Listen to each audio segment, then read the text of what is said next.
Thinking, young Dav, we're down here at the Plaza Christmas Market. Even you guys must be surprised at how kind of big a reaction, not only the summer, but now Christmas too. It's absolutely packed all the time. It's amazing, Paul. I mean, it's beyond our wildest dreams, and it's like so many things. You put these things into place, you hope the exhibitors are happy and they turn up, because if you don't, you have a big empty marquee. And then, more importantly, that the public turn up. Yeah. And since we started 2 weeks ago, it's been chock-a-block from 11 in the morning right through till 6 in the evening, and it's amazing. And again, because of the interaction between the public and the traders, they're doing really well. And of course, as you know, it's a fundraiser for our organisation, GREYSTONES Tidy Towns. All the money earned here will be invested back into the town for projects we have next year. And I think I should put a shout out to the public in Greystones. Be involved. If you have ideas or thoughts you might like to put forward for projects we might be interested in, because we're a community-based organisation, and you know, we want to be inclusive, not exclusive, in the sense of they're off doing their own thing there merrily and nobody consults anyone. But we've had the support of the council, our public representatives. We're very lucky because we've built this great relationship. The town team as well, we have to remember very, very much, because they do amazing work behind the scenes, sometimes not recognised. But now the railway station's coming online with the first totem up. That's been sponsored by Neil Durkin of Durkin Homes, and Neil also is sponsoring us here. And we have a lot of sponsors. Super Value, our annual sponsor, is here, with others I won't go into now because they're up on the boards here. Yeah. And yeah, it's a lot of work. Our volunteers are down here every day, Saturday, Sunday, early start. Then there's the wonderful duo of Siobhan Stack and Brandon Kennedy.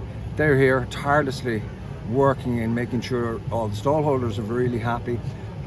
It's phenomenal. It's in fact interesting. I don't know if you saw it, but I think about 3 weeks ago, there was the Irish Times did a survey of the 15 top markets in That's right. in Ireland, and the Dublin three. Castle was number 1. Yeah. Botanic Gardens number 2. We were number 3. That's the one. Not bad, baby. Bring it to Wicklow. Now we have to sort of look at what is pretty much a remarkable year, because I know that, and I had to write them down because there's an awful lot going on. Like in November there was the Century Garden got the Pride of Place mentioned. That was then amazing. October commended and sustainable. There was another 2 awards. Then back in February, the WCC Tidy Awards. Absolutely. So it just seems, I don't know, maybe I'm kind of, because of the success of the market, it just seems like an exceptional year, though. It's been a great year. Yeah. It's been a great year, and a huge amount of that is down to the committee that we have. And I'm very privileged, and I say privileged because it is a privilege to be the chair, but it's only as good as the committee and the volunteers are. Yeah. It's all well and good being a chair and having highfalutin ideas, but you must have a committee behind you that are dedicated. And I think I've mentioned to you before, Paul, a lot of people don't realise now that Tidy Towns, when I joined it anyway, was a lovely group of people, and we tidied up the place and did some planting. Now it's like running a business. We have to do biodiversity, climate change, sustainability, as well as all the other normal things. So like our submission every year is about 60, 70 pages that go into the Department of the Environment for our assessment each year. And we're building on year. Like we got an extra 12 points, which is almost unheard of this year. Right. So we're going for the big one.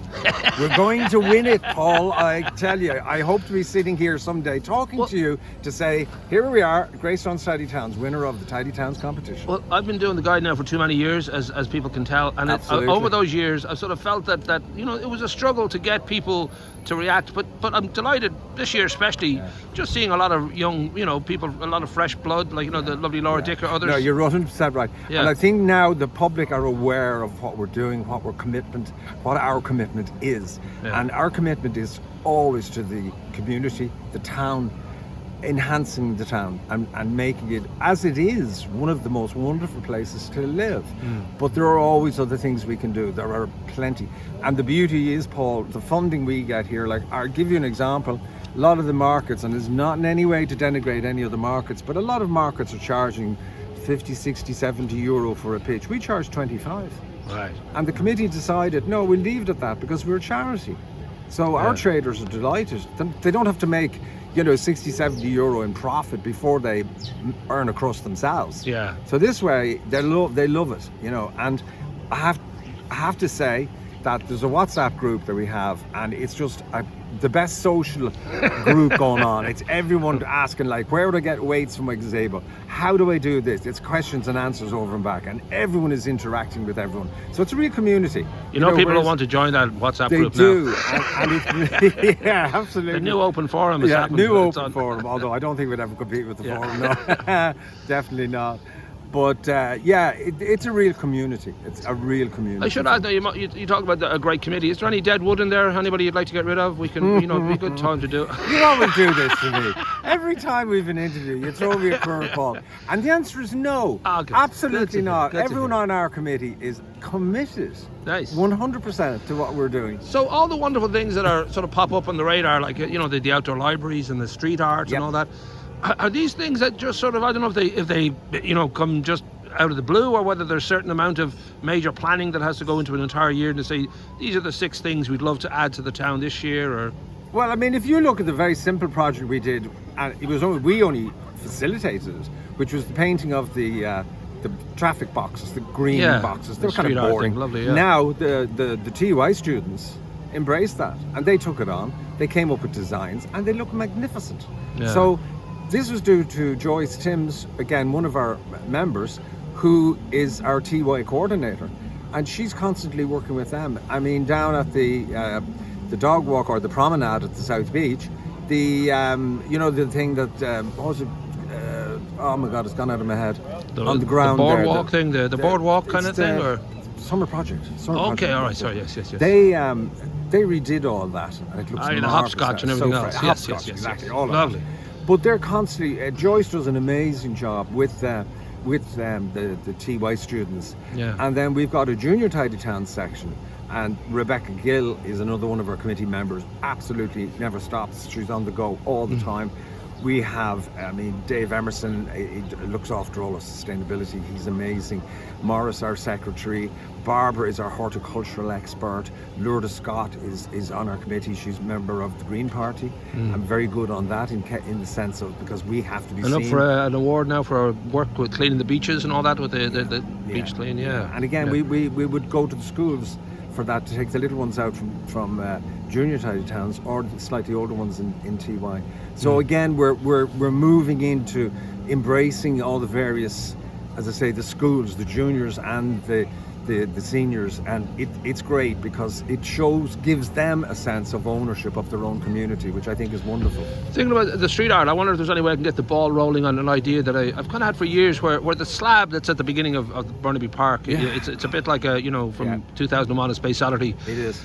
It would be great now if to commission an artist to paint a map on one side of the town now, and all the landmarks that you need to know about, whether it be the Happy Pear or where the harbour is and all that, and on the other side could be the same map but all the history, all the fabulous idea. But just a piece of street art would be wonderful. You come out of the station and you kind of hopefully notice the fact that absolutely, Paul. And the thing is, there's been talk of moving that thing for a long time because it never worked. It was meant to be a fountain, a water feature. That's it. And it never really worked as a water feature. So I think this one we have sort of penciled in. Again, though, this is something we have to work with the local authority. I mean, Wicklow County Council, they're the supreme, and there's also a sense of these things take a little bit longer than if you just wanted to go in and rip it out yourself. Sure. But I can understand they have their protocols to go through. Yeah. And well, the street art idea might work as well, because I just think that idea of a map. I actually got some ideas, and the map is a super idea. Just a map that we can trust, because there's a kind of a business map just as you come out of the station. It's just all sponsorship. Or actually, just as you're speaking, I mean, Derek Payne's photographs of old Greystones, something like that could be fabulous on that. Sure. Because that's what the town team are doing in the Century Garden too. There was a little bit of, that sort of idea that you've got, a little bit of history and a little bit of back. Yeah, absolutely. But I do think a map would be great, because people, it's not a big town, but people still would arrive not knowing where they necessarily are. Well, I've met tourists down here at the harbour, and they think this is the town. Right. And it's only when you say to them, no, you got to go up to Falg Road and turn right, and then you're there. That's the way. Well, that is too. I want to put a shout out to that. The fact that this is such a great sort of, you know, place to basically chill out for the day. Oh, that, you know, a 5-minute walk, you will be kind of supporting those people on the main street who are basically, this is their time of year to really make a difference to their income. So we should say to people, 5 minutes away, a little bit of a nice walk, and boom, a whole other world of goodies. So I just want to say congratulations to yourself and to the entire crowd for it wasn't difficult to sort of decide, well, especially with the year you've had. I know it's always been there, you've always been doing the work, but just this year I think the impact has been so wonderful, and I think people are beginning to recognise that it's not just like, you know, 5 or 6 friends who just go out and dig a garden bed every now and again. There's a huge difference in the way people feel about the town. We had 2 teams out yesterday and it was very cold, and they were just stuck into what they needed to get done, or what they wanted to get done, I should say. But also I want to pay tribute to prior chairs, particularly in prior committees. I've been on it for a long time, but you know, like our previous chair, Marie was the driving force behind the sensory garden. It wouldn't have happened without her.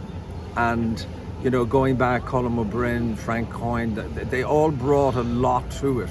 You know, you don't just come in as chair at zero. It's a bit like Mount Everest. You're kind of halfway up the way. You know? A lot of seeds have to be sown for a garden to come to. So I'm only the custodian of what's gone before, and I'd like to pay tribute to all of the previous chairs, because it is, as you know, I said, you're building on what's been done behind us, and new committees, new members bring fresh blood, fresh ideas, fresh energy, because you need a lot of energy now. And you're definite about the Deadwood. There's nobody you want to just let Paul, them know. And even if there was, which there isn't, I reiterate, even if there was, I'm not going to say a word to you about you got to run for office. That'll be the headline. Fractious problems in Greystones Tidy Towns. I love it. No.